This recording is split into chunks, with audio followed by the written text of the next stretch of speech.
오늘 저희들에게 주신 말씀은 베드로전서 2장 1절부터 9절 구원에 이르도록 자라가라. 같이 읽으시겠습니다. 시작.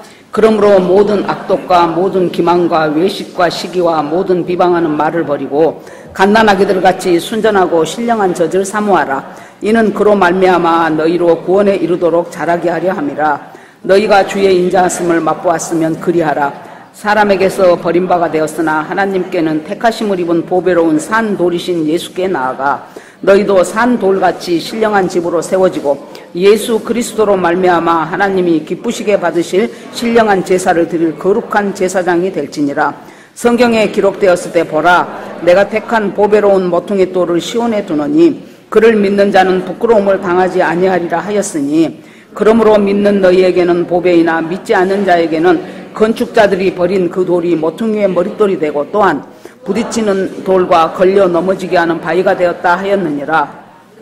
말씀을 순종하지 아니함으로 넘어지나니 이는 그들을 이렇게 정하신 것이라. 그러나 너희는 택하신 족속이요 왕같은 제사장들이요 거룩한 나라요 그의 소유가 된 백성이니 이는 너희를 어두운 데서 불러내어 그의 기이한 빛에 들어가게 하시니 아름다운 덕을 선포하게 하려 하심이라. 아멘. 기도하겠습니다. 하나님 감사합니다. 오늘도 귀한 주일을 허락하시고 하나님 정말로 원근 각처에서 한 사람 한 사람 우리 주님께서 뽑으시어서 이렇게 또 예배당에 와서 예배드리게 하시니 감사합니다. 하나님 아버지, 말씀을 주시는 분이 주님이시며 깨닫게 하시는 분도 주님이십니다. 성령께서 이곳에 충만하여서 전하는 자나 듣는 자나 모두가 다 하나님 말씀 앞에 귀한 힘과 능력을 얻어갈 수 있도록 하나님 도와주시옵소서. 모두 주께 맡기고 예수님 이름으로 기도합니다. 아멘. 지금 이 베드로 전서를 기록할 그때 굉장히 크리스찬들이 굉장히 핍박을 많이 당했어요. 박해가 많았어요. 그래서 성령께서 베드로 사도를 통하여 박해받고 있는 여기저기 흩어져 있는 디아스포라 유대인 그리스도인들을 향하여 하나님께서 이 어려운 시기를 어떻게 믿음으로 잘 극복할 것인가 하는 것이 정말 유언과 베드로의 유언과 같은 말씀이 베드로 전서와 베드로 후서라고 볼 수 있습니다. 자, 우리가 어떤 것에 씨를 뿌리면은 그 씨가 제대로 된 씨라면은 반드시 싹이 나오게 돼 있어요. 그리고 싹이 나오면 이파리가 자라고 줄기도 자라고 꽃도 피고 열매도 맺고 이렇게 됩니다. 그런데 이제 그 씨에 문제가 있으면은 그게 제대로 안 성장하죠.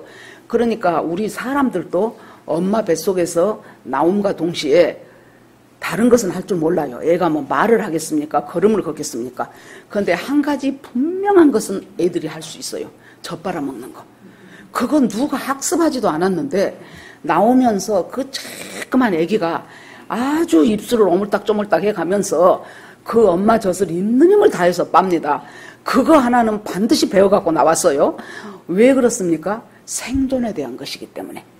생존에 대한 것이고 생명에 대한 것이기 때문에 하나님께서 이 아이에게 젖바는 능력을 가르쳐줘서 엄마 뱃속으로부터 나오게 했어요. 우리가 예수 믿고 구원받는 것은 바로 영적으로 엄마 뱃속에서 나오는 것과 똑같습니다. 그런데 영적으로 나온 이 신생아, 이 갓난아기가 제대로 젖을 못 먹으면은 얘는 얼마 안 가서 죽게 돼 있어요. 그래서 하나님이 이 베드로 사도를 통해서 베드로가 지금 너무나 핍박이 심하고 박해가 심하고 살아가기가 힘들고 우리가요 보통 때는 고상하니 신앙 좋은 것 같아요. 그런데 굉장한 위기가 닥쳐온다든가 자기 힘으로서는 도저히 어쩔 수 없는 상황과 위기가 닥쳐오면 이 사람 속에 숨겨져 있었던 본성이 나타나요. 그래서 생전 안 하던 욕도 막 하기 시작하고 그러면서 성질도 내고, 지금 베드로 사도가 너희들이 예수님을 몰랐을 때 너희들이 아무렇지도 않게 생각하며 살았던 5가지 아주 안 좋은 악한 습성이 있는데 그것이 악독과 시기와 기만과 외식과 비방하는 것이라는 거예요. 그런데 그때는 그냥 그 속에서 살아가면서도 그것이 크게 잘못됐다는 생각도 못했어요. 그냥 그렇게 그냥 아무 생각 없이 살았어요. 그런데 이제는 너희가 그렇게 살아서는 안 된다. 아이도, 어린 아이도 뱃속에서 나오면 정말로 입을 오물거려서 전 먹고 조금 있으면 뭐 이유식 먹고 밥 먹고 하면서 애들이 커 나가는 것처럼 우리가 영적으로 예수 그리스도로부터 구원함을 받고 거듭남을 받고 하나님의 자녀가 되었다면 당연히 자라가야 한다는 거예요. 근데 이 자라가야 하는 것 중에서 첫 번째 해야 될 것이 버려야 될 것이 있는데 악독과 시기와 외식과 비방과 이런 것들을 버리라는 거예요.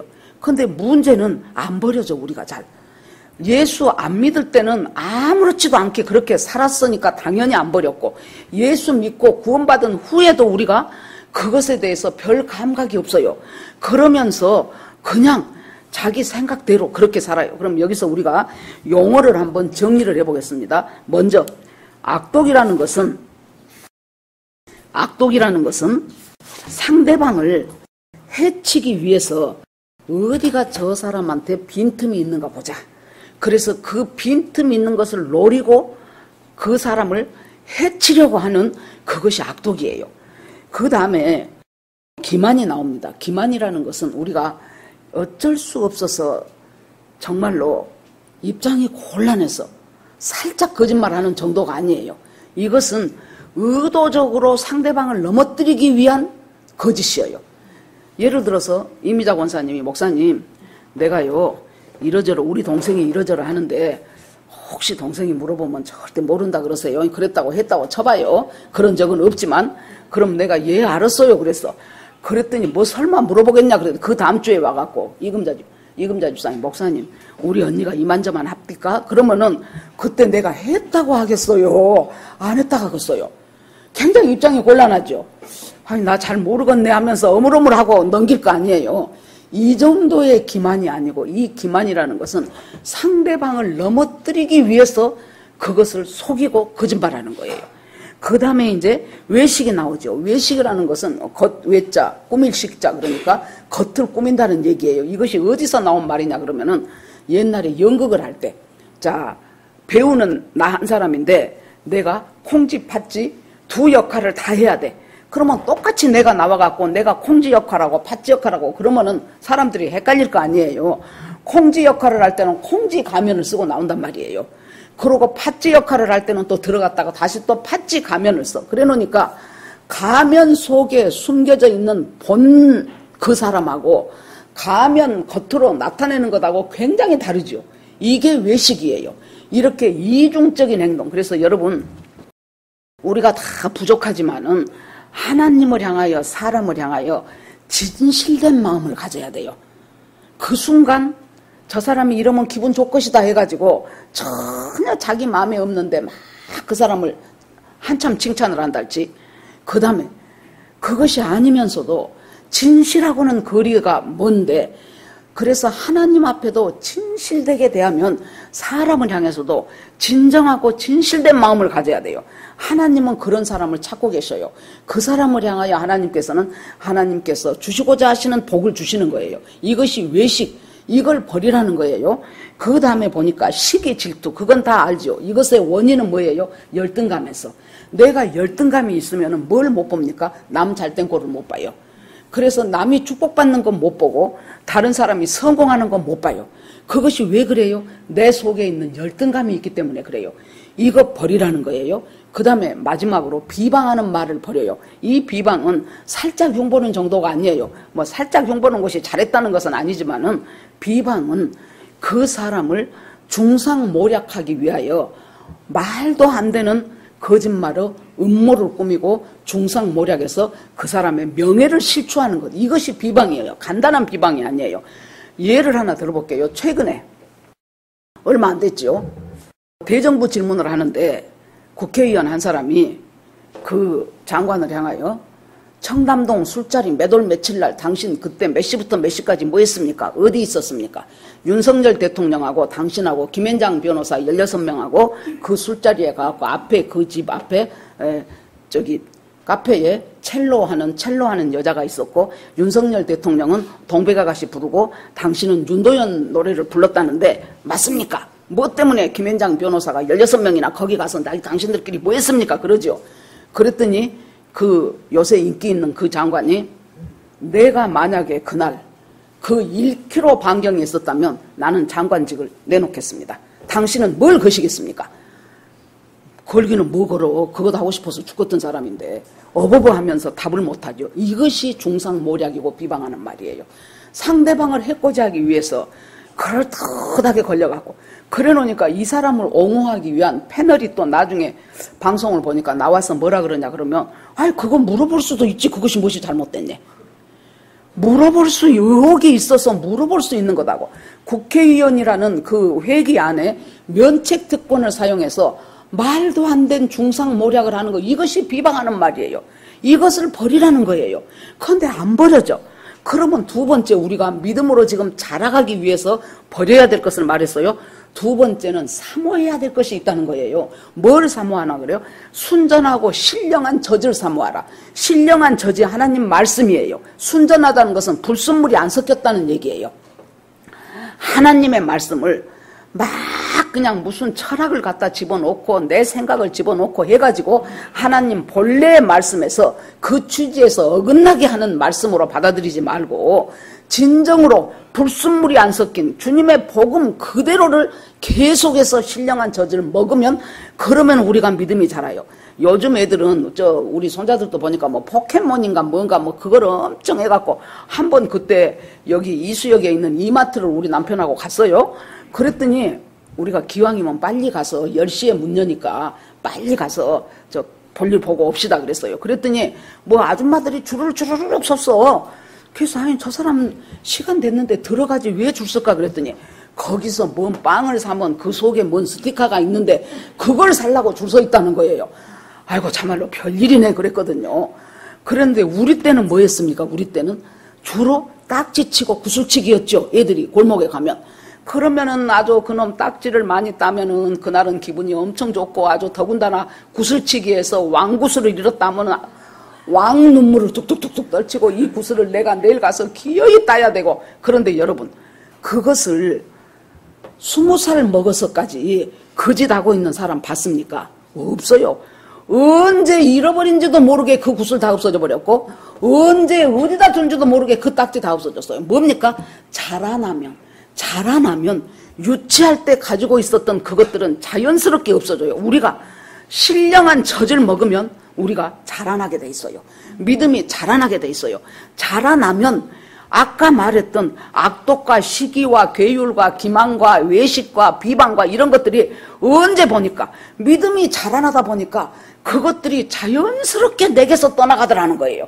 지금 베드로를 통해서 하나님께서 주시는 말씀이 어려운 때일수록 버릴 것이 있고 믿음이 어려운 때는 믿음이 자라기가 힘들다니까요. 내 코가 석자고 내가 죽겠는데 막 믿음으로 달려가냐고요 사람이. 아니지요. 그런데 어려운 때일수록 악독을 버려야 되는데 그 악독과 괴유를 어떻게 버릴 수 있냐. 계속해서 신령한 젖을 먹어라.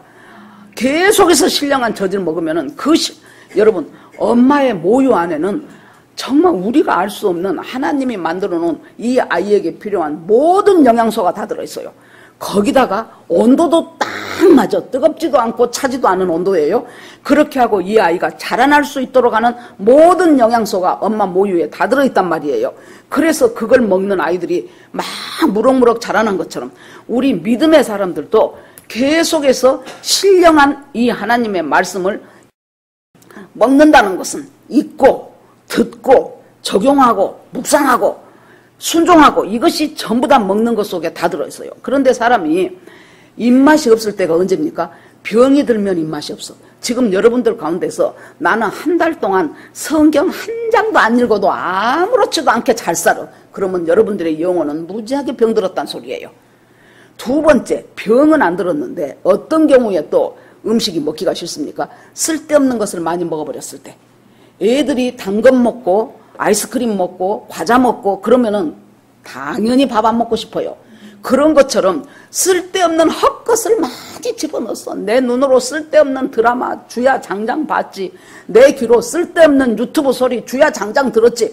그것으로 쓸데없는 것으로 헛배가 불러갖고 있으니까 진짜 말씀은 보고 싶지도 않아요. 한 달이 아니라 6개월 1년을 가도 진짜 교회에 와서 목사님하고 같이 있는 성경 그것 외에는 내 스스로 성경책을 펼쳐서 깊이 묵상해 본 것이 언제였던가 싶은 사람들은 하나는 내 영혼이 병들었든지 하나는 내가 너무 쓸데없는 소리들을 많이 들어.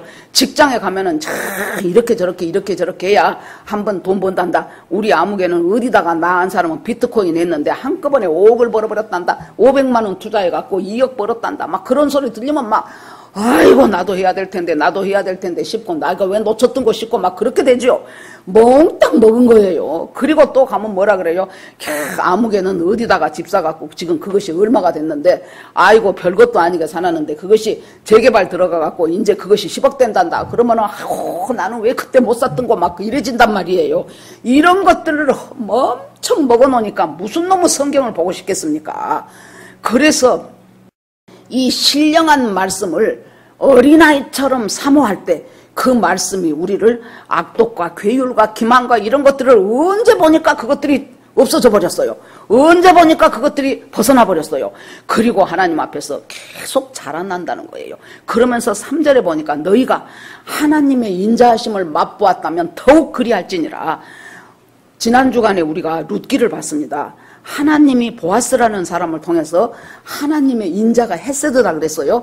하나님의 헤세드를 이 룻에게 보아스를 통해서 어떻게 베풀어가고 풀어주셨는가를 우리가 살펴봤어요. 뭐 은혜 받았다는 사람들이 꽤 많더라고요.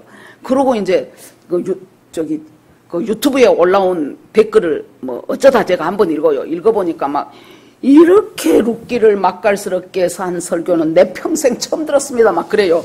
그래서 내가 누군지 알면 내가 밥이라도 한번 사주고 싶은데 아무튼 여러분 설교를 이제 우리가 이렇게 듣지요.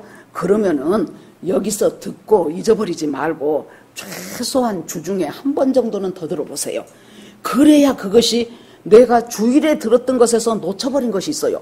여러분은 지금 1시간 듣지만 저는 일주일 내내 이 한 편 설교를 내 마음속에서 내 머릿속에서 떠나보지를 않습니다. 또 생각하고 또 묵상하고 또 읽어보고 혹시 다른 주석은 또 나하고 어떻게 생각이 다른가 싶어서 주석책도 이것 봤다가 저것 봤다가 아무튼 여러분 그렇게 해서 음식이 만들어져서 가는 것이기 때문에 한 번 쓱 듣고 말아버리지 말고 최소한 한 번 정도는 주중에 더 들으면서 아 그게 이때 그 말씀이었는데 내가 이것은 놓쳤네 이렇게 생각이 되지요. 그러는데 그 하나님의 인자하심은 우리는 전부 다 예수 믿고 구원받고 여기 와 있는 사람들은 하나님의 헤세드가 나를 향하여 어떻게 베풀어졌는가를 다 아는 사람이에요. 시편에 보면은 여호와의 인자하심을 여호와를 맛보아 알지어다 그랬어요. 여러분 이 우리의 신앙은 지식이나 철학이 아니에요. 맛보아 알면서 자라나가는 것이 믿음이에요. 맛을 봐야 돼요. 짠지 싱거운지 단지 슴슴한지 맛을 보면서 야, 이 말씀대로 하나님이 나한테 역사하시네. 그러면서 내가 야, 맛보아 알지어다 그랬어요. 성경에서 맛봐라. 하나님이 어떤 분인가를 맛보면서 경험하면서 체험하면서 그러면서 하나님께서 알아가게 하신다는 거예요. 내가 오늘 아침에도 오면서 느낀 것이 참으로 하나님은 다양하셔요. 내 성품이 어쩐가를 알고 내 취향이 어떤가를 알고 나한테 딱 맞는 사건들과 나한테 딱 맞는 것들로 하나님은 같은 성경을 봐도 제가 예를 한번 들게요. 아침에 우리 집에서 나오는데 우리 남편하고 우리 아들하고 둘이 이제 앞에가 앉았고 저는 뒷자리에 앉았어요. 그랬더니 우리 집 딱 나오면서 우리 아들이 그러더라고. 아, 습도가 제가 잘은 모르겠어요. 제가 몇 % 올라갈 때 기압이 뭐 얼마가 떨어지면 거기다가 0.5를 곱하면 그러니까 우리 남편이 그것은 끓는 점으로 올려갖고 아무튼 그런 소리를 교회 올 때까지 해요. 더 갔으면 더 했을 거예요. 이야, 저 수학적인 공대생들 웃기네. 내 속으로 나 같으면 한마디면 끝나. 오늘 이따 오후는 비 오겠네? 그러면 끝나요. 보아하니까 저 하늘이 조금 침침하니 지금은 안 와도 이따 오후 되면 비 오겠네? 그러면 끝날 일을. 수분이 공기 중에 몇 %가 될 때 기압이 얼마를 내려가면 그것에다가 0.5를 곱해야 되고 그러니까 또 아버지는 이따가 그것에 끓는 점을 높여주면은 무엇이 어떻게 되고 야, 한마디 오늘 비 오겠다 하면 끝날 말을 저 두 남자들은 저렇게 대화를 하네. 어쩔 때는 보면은 로그가 나오고 막 루트가 나오고 막 그러면은 아니 무슨 대화에 로그가 필요하고 루트가 필요하냐고요. 이상하더라고요. 나는 그러면서 느낀 것이 참으로 하나님은 다양하시다. 하나님은 참으로 다양하게 인간을 만드셨다. 다양하게 만들었기 때문에 어째요? 다양하게 그 사람한테 역사하신단 말이에요. 다양하게 그 사람의 인자를 맛보게 하셔요. 나는 국문학적으로 저 구름이 가는 것이 정말로 하나님이 나한테, 내가 이제 우리 집이 높은 층이어가지고 저 보름달이 뜰 때는 꼭 그 산너머에서 나를 보고 빵긋 웃는 것 같아요. 그러면 내가 꼭 저 달이 빵긋 웃는 것 같다. 그런다면 수학적인 사람은 그것은 지금 보름달이 돼갖고 원주위가 전부 지금 맷도가 돼 있었고 어떻게 한다고 그렇게 그래갖고 얼마 동안 있다가 저쪽으로 가고 몇 분 있으면 저리 가고 또 그렇게 설명할 거 아닙니까? 하나님은 정말로 우리한테 맞추어서 그 인자하심을 맛보게 하셔요. 문학적인 사람은 문학적으로 맛보게 하시고 수리적인 사람은 수리적으로 맛보게 하시고 실질적으로 액션이 강한 사람은 액티브하게 맛보게 하시고 지식적으로 막 머리가 반달하고 상상력이 좋은 사람은 그렇게 맛보게 하시고 어떤 식으로든지 우리가 예수를 믿고 그 인자하심을 맛봤잖아요. 지금 맛봤으니까 여기까지 왔잖아요. 하나님은 그 사람은 그 사람에 따라서 각자 희한하게 하나님께서 하나님의 인자하심을 내 삶 속에서 맛보게 해요. 그러면 맛봤으면 어떻게 하라는 거예요? 하나님의 인자하심을 맛보았다면 더욱더 말씀을 사모하라는 거예요. 피곤해서 안 되고 읽으려고 하니까 잠이 와서 안 되고 무엇이 어쩌고 그러지 말고 더욱더 하나님의 인자하심을 그 맛보아 알전이라 그랬어요. 그런데 이것이 잘 안 되면은 이제 문제가 생기는데, 우리가 사건이 닥치고 인생이라는 것이요. 아브라함 링컨의 어머니가, 아브라함 링컨이 찢어지게 가난한 집이었다는 것은 여러분 다 들어서 아시죠? 9살 때 엄마가 죽었어. 그 가난한 집에서 엄마까지 죽어버리니 얼마나 이 아이 신세가 처량합니까? 그 엄마가 믿음이 좋았어요. 링컨을 향해서 뭐라 그래요? 사랑하는 아들아, 나는 네가 부자가 되는 것도 원치 않는다. 네가 훌륭한 위대한 사람이 되는 것도 원치 않는다. 나는 네가 평생 성경을 잘 읽는 사람이 되기를 원한다. 특히 어려운 일을 당할 때, 위기를 당할 때 너는 정말로 성경을 많이 읽는 사람이 되기를 바란다. 그렇게 하고 엄마는 죽었어요. 엄마는 죽고 이 링컨이 그 엄마의 보고 싶을 때마다 우리 엄마가 나한테 남겨준 말, 네가 어려운 일을 당할 때 더 성경을 읽어라. 왜? 어려운 일을 당하면 성경 읽기가 싫다니까요. 그 문제가 해결이 되기만을 원하지 내가 성경을 죽다고 읽자, 어려운 일은 놔두고 이렇게 안 돼요, 사람이. 그런데 링컨의 엄마가 네가 어려운 일을 당할 때마다, 위기를 당할 때마다 더욱더 성경을 부지런히 읽기 바란다. 그 엄마가 이 말씀의 맛을 깨달아 아는 사람이에요.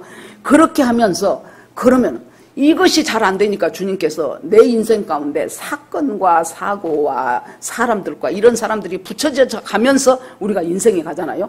그런데 그때 나에게 생긴 사건과 일들과 이런 것들을 하나님께서 나를 자라나지 않아도 좋을 악독과 괴율과 외식과 이런 것들을 잘라내기 위한 가위로 사용을 하셔요. 그래서 우리가 어려운 일을 당하거나 무슨 일이 있을 때마다 그때 하나님이 그 사건을 통하여 나를 잘라내 가지치기를 하셔요. 가지치기를 하는데, 전에 우리가 같이 배웠던 책 중에 가지치기를 할 때요, 첫째, 초벌로 가지치기를 할 때가 있어요. 예를 들어서 사철나무가 있는데 가지치는 사람이 내가 이것을 이렇게 둥그렇게 2단으로 만들어서 해야 되겠다 싶으면은 첫 번째 가지치기를 할 때는 형태를 잡는 거예요. 그러니까 1단은 더 적게 둥글게 하고 2단은 더 많이 둥글게 하고 뭐 3단까지 하면 3단은 더 많이 둥글게 하고 이렇게 형태를 만들어요. 그러면 우리한테 있어서 영적으로 가지치기를 한다면 그 형태, 첫 번째 형태 잡는 것은 뭐겠습니까? 구원에 대한 거예요. 예수 그리스도가 십자가에서 죽으시고 그 피를 흘리셔서 그 보혈이 나를 깨끗게 하셨고 내가 예수 믿고 내 죄사함을 받고 예수를 영접하는, 이것이 첫 번째 형태 잡기라고 생각이 됩니다. 형태를 잡아요. 그리고 그것으로 끝나는 것이 아니에요. 가지치기는 형태를 잡고 나서 이제 세부적으로 잘라가기 시작하지요. 여러분 가지치기 보세요. 우리 뭐 길가에 있는 가로수라든가 이런 것들 보면은 1년에 한 번씩은 쳐요. 아주 싹둑 잘라갖고 저러다 저 나무 어째 저렇게 잘라버렸나 할 정도로 자르는데 1년만 지나보세요. 다시 무성해집니다. 그러니까 가지치기는 어째요? 죽을 때까지 가지를 쳐야 돼요. 이 가지를 갖다가 순에서 줄기에서 나온 가지를 너무 먼 데를 자르죠. 그러면 가지치기 효과가 하나도 없어요. 그리고 남아있는 가지가 굉장히 병충해에 약해진답니다. 그러면 너무 바싹 깎아버리죠. 그럼 나무가 죽어버려. 그러면 어떻게 하겠습니까? 딱 알맞은 지점을 알아갖고 노련한 농부는 딱 가지치겠죠. 우리 하나님은 우리 어디를 가지쳐야 되는 줄 아는 노련한 농부셔요. 아버지는 농부고 나는 포도나무라고 요한복음 15장에 나오죠. 그래서 내 어디만큼을 가지치게 해야 저 사람이 지금 함께 가지친 가지 입장에서 생각을 해보세요. 얼마나 아프겠습니까? 왜 나를 가만히 두라고, 왜 나한테 무슨 억하심정이 있어갖고 나를 이렇게 내 인생을 고달프게 하고 힘들게 하냐고 하면서 하나님 앞에 원망하고 싶은 말이 얼마나 많겠어요. 가지 입장에서는. 그런데 노련한 농부가 정확하게 자를 지점을 알아가지고 착 하고 가위를 떼서 자를 때 그 나무한테 좋습니까? 농부한테 좋습니까? 나무한테 좋은 거예요. 나무가 제대로 쓰고 병충해에 강하고 불필요한 가지들 없어서 쓸데없는 영양 소모 안 하도록 그렇게 만들어주는 것이 우리 인생의 가지. 여러분 지금 어렵습니까? 이 모양 저 모양으로 어려운 일들이 많이 있어요. 어떤 사람은 질병 때문에 어렵고, 어떤 사람은 너무나 경제적으로 고달파서 어렵고, 어떤 사람은 인간관계가 너무나 힘들어서 어렵고, 다양한 어려움이 있습니다. 자식은 자식들대로 너무 어렵게 해서 또 힘들고. 우리가 이 화요일 날 큐티 중보기도 오는 팀들하고 오후에 이렇게 같이 이렇게 책을, 그 내용을 서로 이렇게 북 쉐어링하는 시간이 있습니다. 거기에 그 책 제목이 내가 만든 신인데, 우리가 지난 화요일 날 읽었던 것 중에서 뭐가 있냐 그러면은, 우리 영혼을 집이라고 생각한다면 방방마다 구석구석마다 우상이 서 있다는 거예요. 그런데 왜 우리가 우상인지를 모르냐? 너무 선하기 때문에. 제가 설명을 해드릴게요. 자, 자식을 사랑하고 자식에 대해서 잘 되기를 바라고 자식을 위해서 기도하고 애쓰는 것이 부모로서 얼마나 선한 일입니까? 너무나 합당하고 당연하죠. 그런데 이 과정 가운데서 우리가 놓쳐버리는 것이, 뭐 다른 것을 떠나서 나를 이렇게 가만히 그 책을 보면서 들여다보니까 무엇이 깨달아지냐면은, 이것이 선하기 때문에 내 자식이 잘 되고 내 자식이 반듯해지고 내 자식이 믿음 좋아지고, 이것이 선하기 때문에 내가 절대 우상이라고 생각을 안 했는데, 뭐가 우상이라는 것이 깨달아지냐면은 그것을 통해서 내 만족을 얻고 싶더라고. 자식을 잘 되는 것을 통해서 내가 만족하고 싶은 거예요. 또 하나는 다른 사람들에게 나를 인정받고 싶어 하는 것이 숨어 있어요. 자식을 위해서 기도하는 것이 우상이 아니고, 그것을 머리에다가 딱 겉에다 두고 실은 내 만족을 위해서, 그리고 더 나아가서는 나 인정받고 싶어하는 그것이 우상이 돼 있더라고 말이에요. 예를 하나 더 들어보겠습니다. 어떤 사람이, 하나님 저한테 돈을 많이 주시면 제가 그 돈으로 하나님 뜻에 합당하게 살겠습니다. 그렇게 해가지고 돈을 벌기 시작했는데 진짜 많이 벌었네. 그래지니까 이제 뭐 헌금도 하고 필요하던데 뭐 후원도 하고 그렇게 살아요. 그러는데 자기도 모르는 사이에 돈 맛이 너무 좋은 거예요. 그 돈으로 누릴 수 있는 것이 너무 기쁜 거예요. 너무 즐거운 거예요. 그러니까 한다고 하면서 실은 나는 그 속에서 무엇을 하고 있다는 말이에요. 그 돈이 나도 모르는 사이에 내가 돈의 노예가 돼가면서 그 돈이 주는 달콤함을 나는 즐기고 있으면서도 나는 왜 헌금도 하고 어려운 데도 돕고 그러기 때문에 절대로 돈이 내 우상이라고 생각 안 한다 그 말이에요. 실은 그 돈 갖고 누려지는 그 많은 것들이 실은 내 우상이 돼 있는 경우. 제가 우상이라는 거, 우리가 생각할 때는 우상이라 그러면 되게 예배의 형태를 생각해요. 그래서 뭐 절에 가갖고 막 삼천배하고 뭐다고, 아유 저것다 우상숭배야. 다 가갖고 뭐 어디 뭐 무슨 선앙당에 가갖고 막 거기서 빌고 그것 다 우상숭배예요. 이것은 예배 형태예요. 이것은 너무나도 쉬워요. 그런데 예수를 잘 믿고 교회를 잘 다닌다는 사람 중에 방방마다 내 영혼을 하나의 집이라고 생각했을 때 방방마다 우상을 세워놓고 구석지마다 우상을 세워놓고도 내가 우상이라고 생각하지 못하는 이유는 뭐예요? 그것이 선하기 때문에. 돈 많이 벌어갖고 내가 하나님 뜻에 합당하게 쓰겠다니 얼마나 그것이 선합니까? 자식 제대로 하나님 앞에 반듯하게 내가 키우겠습니다. 그거 얼마나 선합니까? 그런데 그것이 나쁘다는 것이 아니고 그 속에 숨어있는 내 우상이 있더라 그 말이에요. 저는 이번 그 책 한 권을 보면서 통틀어서 요약해서 말한다면은 그것 하나가 굉장히 나한테 와닿는 것이 컸어요. 내가 수없이 많은 우상을 세워놓고도 내가 우상인지 모르면서 나는 우상 숭배 안 한다고 살고 있구나 하는 것이 느껴지더라고요. 그래서 하나님께서 이 너희가 인자하심을 계속 맛봐야 돼요. 우리가 맛보면서 아이고 이것이 내 우상이었네, 아이고 이것이 또 내 우상 숭배였구나, 그걸 깨달아가면서 사는데, 그렇게 하면은 이제 4절에 보니까 예수 그리스도께 하나님께 택하심을 입은 보배로운 산돌이신 예수께 나아가라는 거예요. 그 다음에 두 번째, 버릴 것 버리고 사모할 것 사모하고 나면은 하나님의 택하신 바로 그 예수 그리스도가 산돌인데, 예수 그리스도에 우리가 나가는 일이 그 두 번째로 필요하다는 거예요. 왜 예수님을 산돌이라고 했을까요? 산돌이라는 것은 살아있는 돌이지요. 예수한테 생명이 있다고 말이에요. 예수한테 생명이 있기 때문에 예수를 떠나서는 생명이 없어요. 겉으로는 잘 사는 것 같고 성공한 것 같고 그럴듯해 보일지라도 실은 우리에게 생명이 없어요. 예수는 십자가에서 죽으시면서 예수님이가 죽었다 살아났지가 아니고요. 여러분, 예수님이 십자가에 죽으심으로 모든 사망 권세를 다 깨버렸어요. 모든 사망 권세, 내 안에 있는 사망 권세, 아까 말했던 그 우상이면 그 우상이 내 사망 권세예요.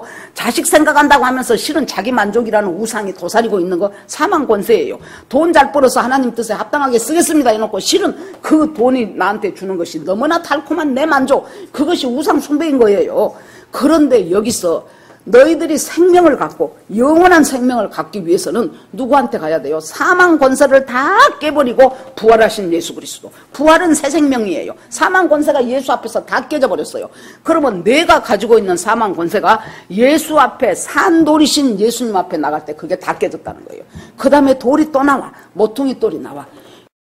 건축자들이 이 돌 벨벗고 다니니 하고 툭 던져버렸는데 실은 그것이 건물을 만드는 가장 중요한 모퉁이 돌이더라 그거예요. 이 모퉁이 돌부터 이스라엘은 건축을 시작을 해요. 모퉁이 돌 딱 놔두고 거기서부터 다른 돌들을 하나씩 이어가면서, 그래서 우리도 하나님 앞에 산돌이신 예수 그리스도한테 붙어갖고 모퉁이 돌 옆에 또 한 돌이 되고 또 한 돌이 되고 하면서 신령한 집으로 지어져 가는 것이 바로 우리의 역할이라는 거예요.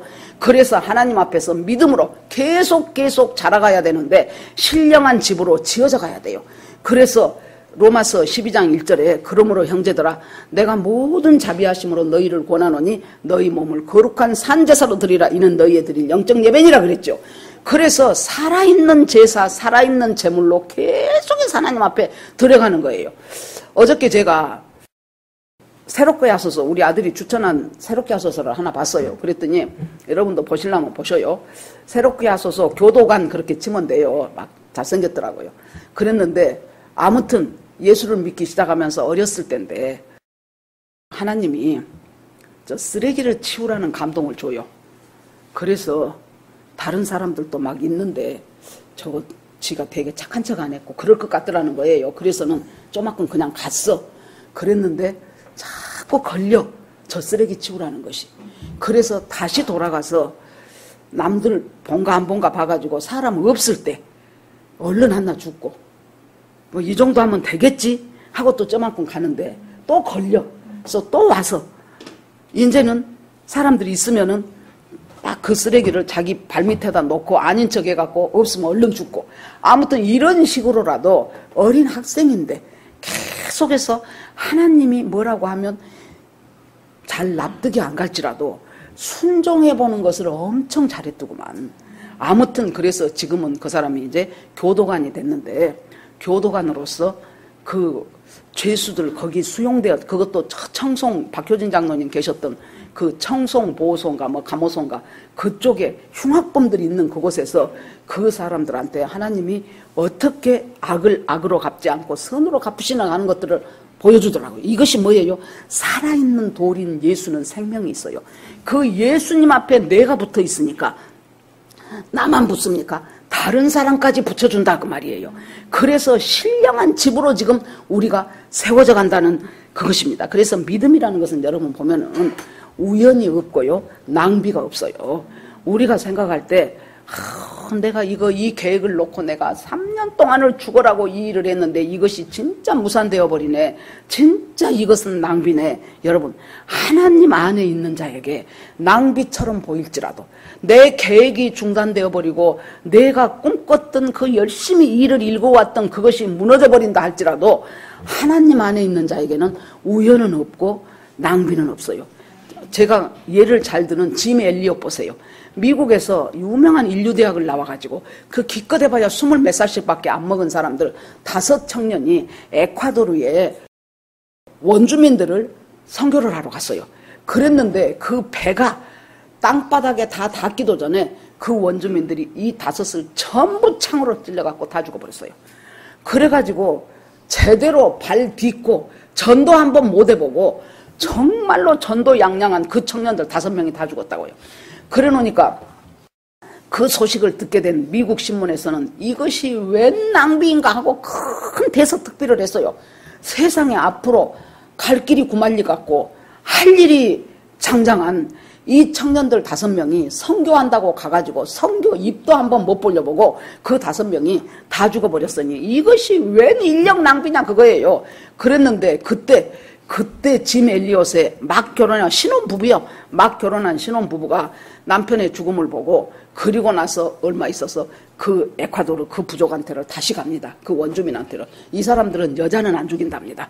그렇게 해가지고 몇 년 동안을 아무 말 없이 진짜 이 사람들은 있는 힘을 다하여 섬겼어. 있는 힘을 다하여 간호를 했어.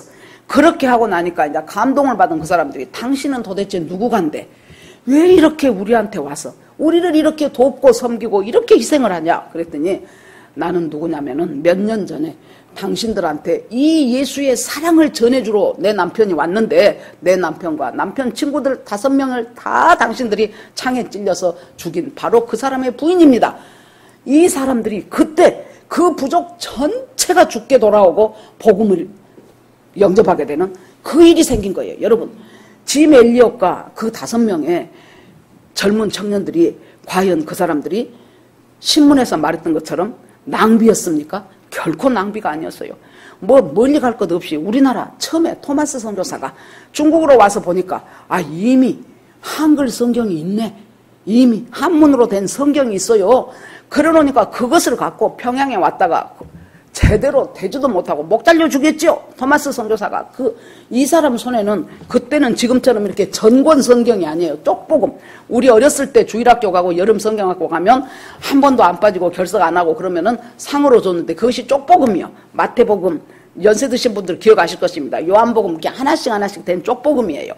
그 쪽복음을 갖다가 쫙 던져주면서 한국말도 못하니까 뭐라고 하면서 그걸 던져주면서 정말로 그때 그 대동강변에서 목이 잘려 죽은 토마스 선교사 그 쪽복음을 갖다가 어떤 애가 들고 가다가 무엇이요? 종이는 좋네. 그래갖고는 맨날 자기 보면 꿀밤 주고 하는 자기 작은아버지한테 그걸 갖다 줬어.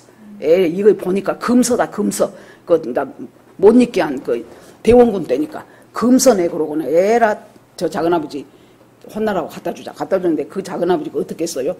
도배를 하다 보니까 종이가 부족해. 근데 종이 질이 좋아. 다 뜯어갖고 도배를 했어요.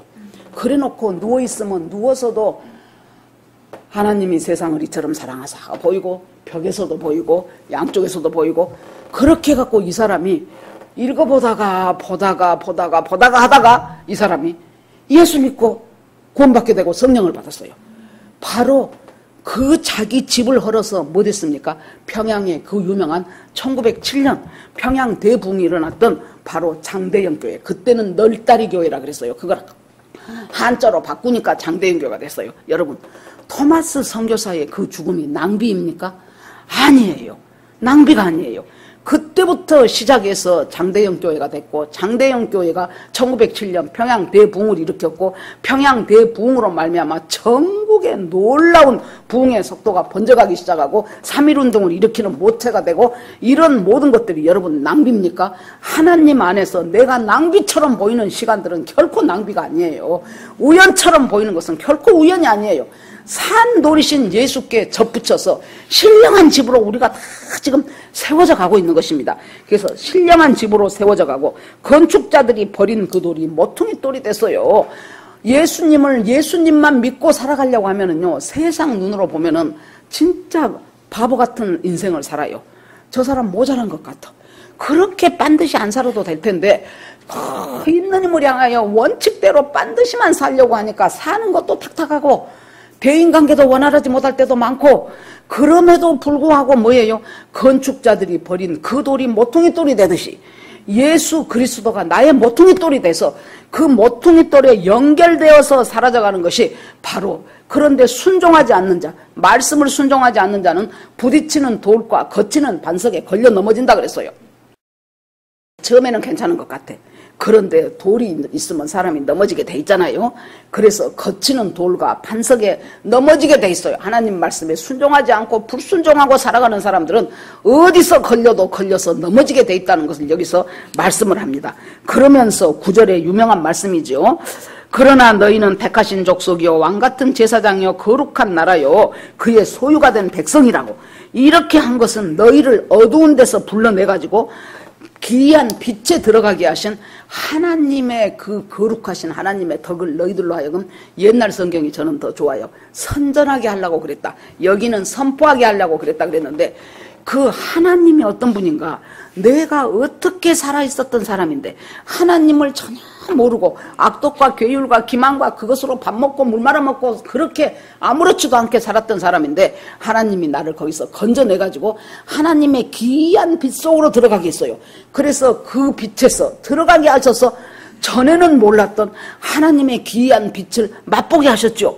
그 맛보게 하신 것을 이제 우리가 할 일은 뭐예요? 선전해라. 네 삶으로 선전하고, 그리고 네 입으로 선전하고, 네 마음으로 선전하고, 그렇게 해서 하나님의 기이한 빛을 자꾸 그 덕을 선전하는 것이 하나님께서 우리에게 하라고 주시는 말씀이다 그것이요. 그래서 하나님께서 참 인간에게 이 복음이라는 것은 단순한 지식과 철학이 아니고 자꾸 우리가 체험하도록 하나님이 야다의 하나님으로 계속해서 우리를 인도해 가시죠. 그래서 하나님께서, 주님께서 주시는 그 말씀이 너희는 제사장이다. 옛날에 제사장들은 어땠어요? 일반 백성들은 하나님과 만날 기회가 없었어요. 제사장이 하나님 앞에 제사를 드림으로써 하나님의 뜻을 일반 백성들에게 전해주고 가르쳐주고, 그것이 제사장이었잖아요. 그런데 예수 그리스도가 십자가에 돌아가시면서 예수 그리스도가 엘리 엘리 라마 사박다니 할 때 뭔 일이 일어났어요? 성전에서 성전에 있는 성소와 지성소를 가로막고 있던 휘장이 쫙 찢어졌죠. 그것도 위에서 아래서 찢어졌죠. 아래서 위로 찢어졌으면 사람이 찢었다고 해요. 굉장히 높아요. 위에서 아래로 쫙 찢어진 것은 뭐예요? 하나님께서 봐라, 바로 내 아들 예수 그리스도가 너희들의 죄를 전부 다 대신 지고 십자가에서 죽음으로 지금까지 성소와 지성소를 가로막고 있었던, 아무나 못 가. 지성소는 누가 갑니까? 대제사장이 1년에 한 번. 아무나 못 가는 그 대제사장이 있는, 언약궤가 있는, 하나님의 임재가 있는 그곳에 이제부터 너희들은 하루에도 12번씩 22번씩 얼마든지 너희 하나님의 지성소 앞에 나와서 하나님과 독대하고 마주 대할 수 있는 그 권한을 하나님이 주셨어요. 그래서 우리가 그 인자하심을 맛본 사람들은 이제는 하나님과 교제할 수 있고, 하나님하고 기도하면서 하나님의 마음으로 우리가 그대로 부어질 수 있고, 이 삶을 살도록 그 길을 열어놓으신 너희는 바로 제사장이라는 거예요, 우리한테. 그러니까 우리의 달라진 신분을 지금 얘기하고 있습니다. 옛날에 그 거지와 왕자 그거 있었잖아요. 어린애들 동화. 그러면은 왕자가 그 저 다리 밑에 있는 거지하고 너무 비슷하게 생겼죠. 그래가지고 둘이 바꿨잖아요. 그래서 이 거지가 이제 왕자가 됐는데, 문제는 뭐예요? 그 자기가 거지였던 시절을 못 잊어. 그래서 하는 짓이 맨날 거지 짓만 한다고 말이에요. 언제 보면 그 자리에 가서 또 깡통 차고 앉았고. 여러분, 신분이 달라졌으면 신분에 맞는 삶을 살아야 되죠. 하나님께서 우리의 신분을 갖다가 죄 속에서 사탄의 노예로 살던 우리의 신분을 하나님의 자녀로 확 바꿔주셨어요. 그렇게 하기 위해서 우리가 해야 될 것은 버려야 될 것이 있고 사모해야 될 것이 있고 그리고 주 안에서 계속해서 지속적으로 자라가야 된다. 이렇게 자라가는데 언제까지 자라갑니까? 예수 그리스도의 장성한 분량까지 우리가 자라가기를 하나님은 간절히 원하고 계십니다. 오늘도 우리들 한 사람 한 사람에게 하나님께서 네가 버려야 될 것이 뭐냐고 물으실 것입니다. 어떤 사람들은 나도 모르게 내 열등감 때문에 남이 잘난 꼴을 못 봤구나. 다른 사람 축복받는 꼴을 내가 배 아파했구나. 다른 사람 성공하면 어쩌든지 긁어내리고 싶어 했구나. 내가 그 나의 외식함 때문에 진짜 겉과 속이 다르게 행동하면서 살아간 것이 얼마나 많았었던가. 그런 것들을 다시 한번 뒤집어 볼 필요가 있어요. 다시 한번 내가 그것들이 어떤 것인가를 무엇을 통해서 말씀, 신령한 저진 말씀을 통해서 계속해서 보면서 그렇게 나아갈 때 하나님께서 우리를 정말로 하나님의 자녀답게 하나님의 덕을 선전하는 사람으로 만들어 주신다는 거예요. 그렇게 해서 우리가 나도 모르는 사이에 하나님의 덕을 선전하는 사람으로 되어가요. 얼마나 많은 사람들이 주님의 뜻 가운데서 살아갑니까? 이번에 이제 거룩한 방파제 기도도 있었고 또 지저스 아미 컨퍼런스도 있었고 또 여러 가지 많은 그런 집회들이 이제 8월까지 많이 있을 것입니다. 보면은 정말로 우리가 뭐 더 훌륭한 단체도 많이 있을지 모르지만은 우리가 잘 아는 지저스아미 인도에 가시는 에스더 기도운동본부 오래됐어요. 아주 어렸을 때 그때부터 에스더 운동본부 김중권 목사님이 이렇게 하셔가지고 만들어진 단체였어요. 지금도 보면은 그곳에 가서 얼마나 애쓰고 이 북한 통일과 이 나라의 통일과 북한의 그것들 김정은 그 3대 세습 그것들이 무너지기를 위해서 동성애 차별금지법 반대를 위해서 그 사람들은 내가 보니까 철야 안 하고 금식 안 할 때가 언젠가 싶어져. 이 문자 오는 거 보면은 40일 동안 무엇을 앞에 놓고 우리가 지금 매일 철야로 모입니다. 기도에 동참해 주십시오.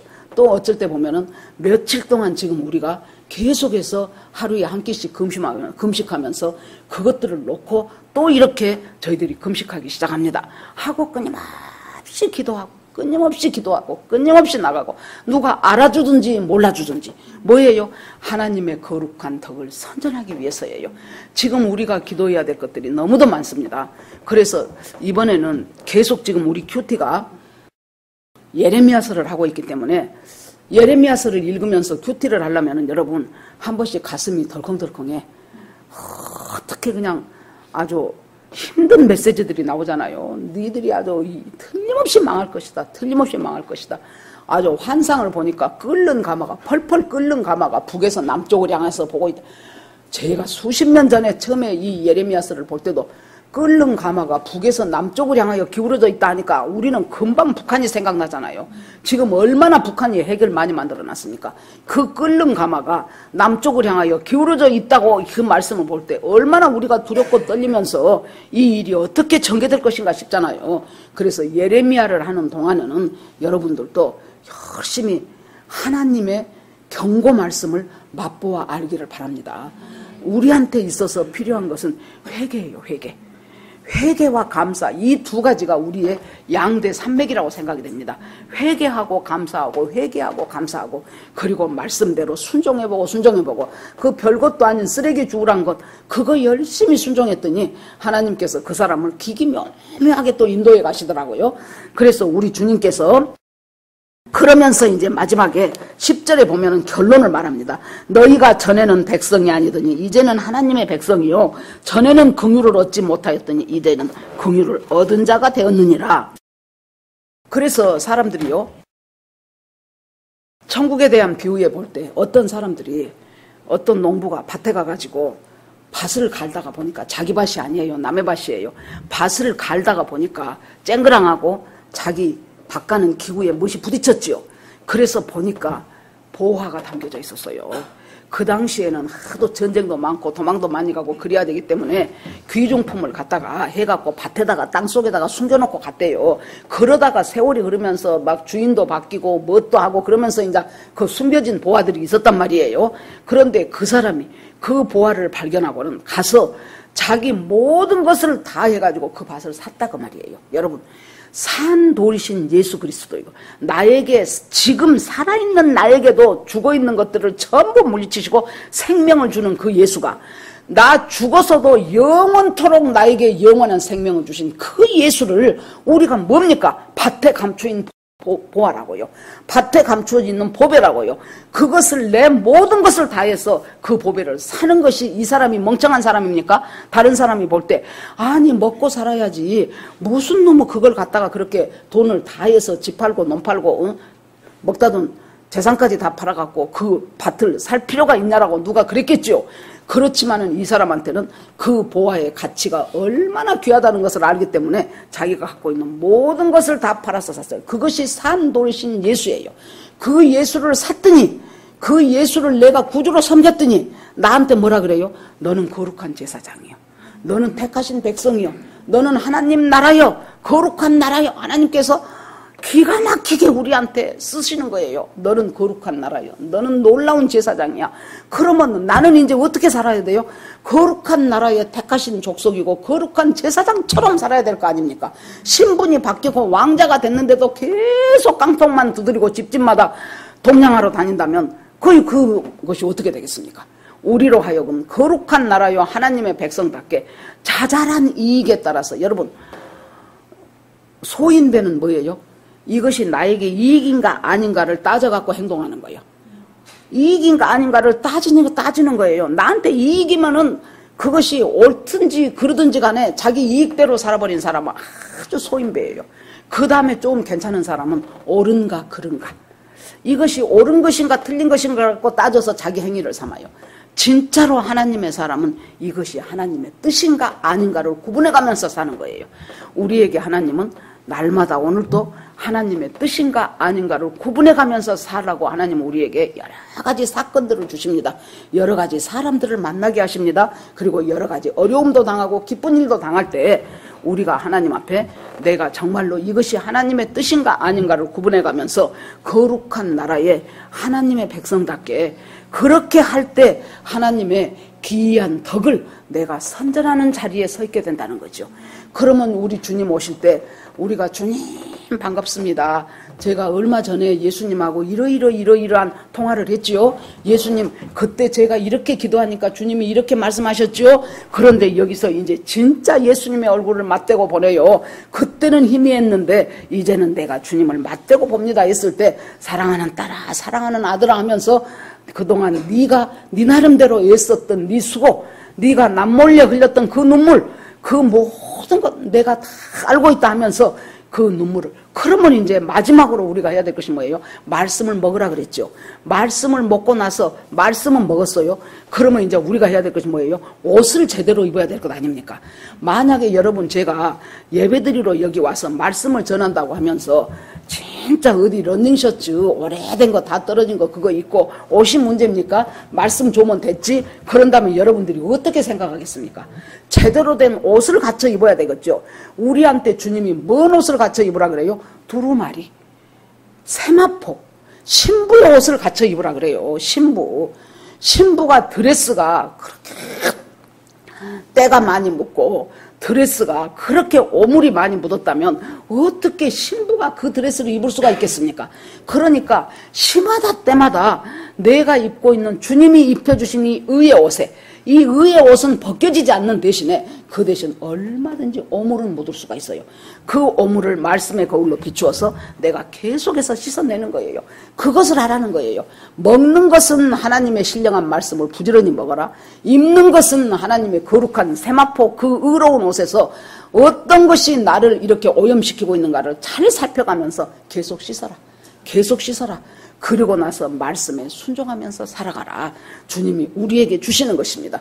그래서 등불 들고 똑같이 등불 들고 있다가 똑같은 현장에 있잖아요. 같이 등불 들고 갔잖아요. 처녀 10명이.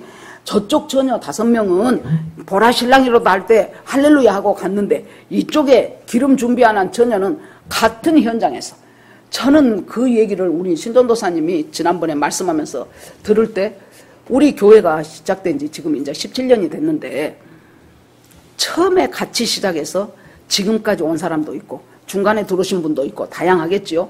그런데 정말로 지금 이 시간에 예수님이 보라 신랑이라도 하고 오신다면은 그때 주님이 우리 한 사람 한 사람에 대한 평가를 하실 때, 예수님이 주신 그 귀한 신령한 젖을 날마다 먹으면서 그 젖 안에서 자라가는 사람도 있을 것이고, 그것하고는 상관없는 사람도 있을 것이고, 이미 주님의 자녀라고 하면서도 계속해서 옷을 더럽히는 사람도 있을 것이고, 등잔불에 등불을 전혀 보지 않고, 제가 전에도 말씀드렸죠. 우리 어렸을 때 전기불이요, 그때는 이제 한국 전력 사정이 안 좋을 때라 9시까지만 전기가 왔어요. 9시 되면 전등이 다 꺼져버려. 그러면은 이제 특별히 관공서라든가 이런 데만 이제 전기를 주고, 일반 가정에서는 9시만 되면 전등이 딱 꺼져요. 밤 9시간 되면.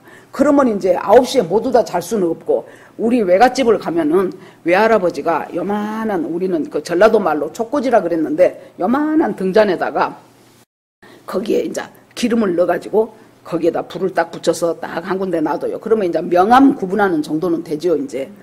그러면 그 아침에 일어나면은 그 할아버지가 꼭 무엇을 하냐 그러면은 이렇게 들여다봐요. 기름이 얼마나 달아졌는가.